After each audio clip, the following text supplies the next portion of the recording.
And to play this game, China uses many tools: diplomatic, military, economic. We've discussed them in detail on this show. Tonight, let's talk about another tool: propaganda, the control over narrative.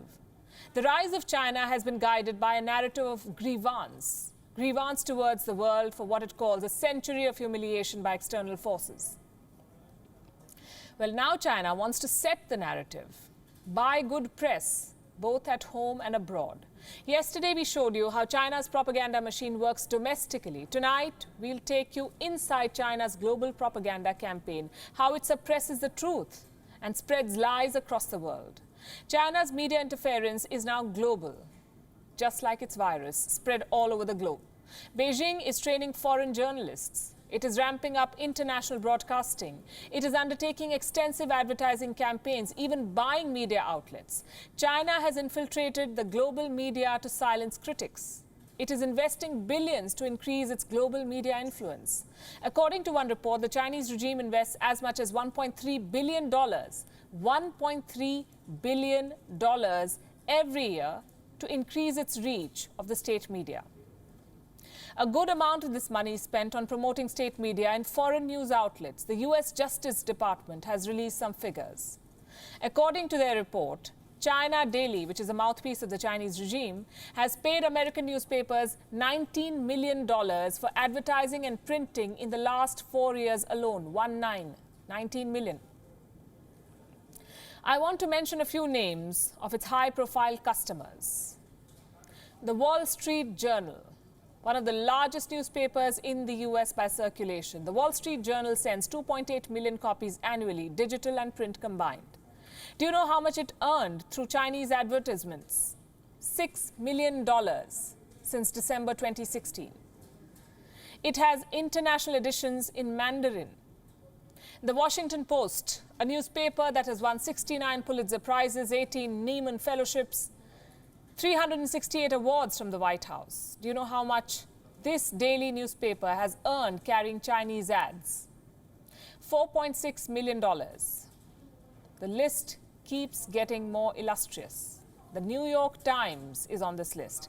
130 Pulitzer Prizes, the world's 18th most circulated newspaper. It has earned $50,000 in paid news between 2016 and 2020, and the list does not end there.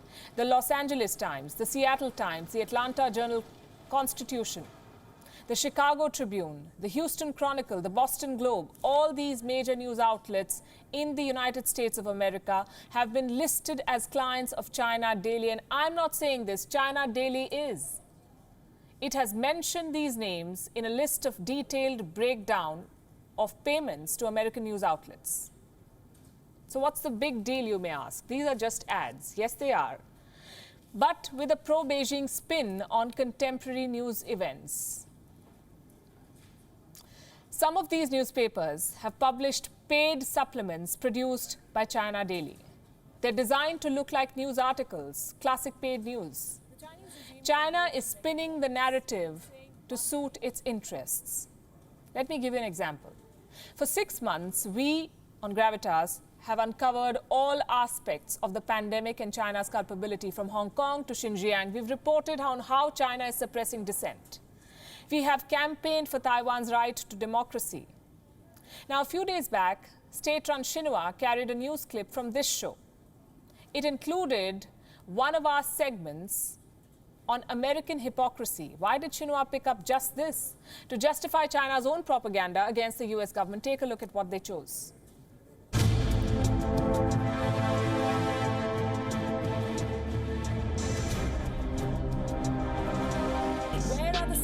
Human rights reports now. America preaches equality to the world, but practices racism and discrimination at home. Well, it's good that they're watching. They should also take a close look at our reports on racism and police brutality in China. We've done a lot of those too. The China of Xi Jinping is taking a leaf out of Mao's book. Mao Zedong gave a slogan: making the foreign serve China. This was his desire for modern-day China. And today, the Communist Party has both the money and the reach to make some in the foreign press serve its interests.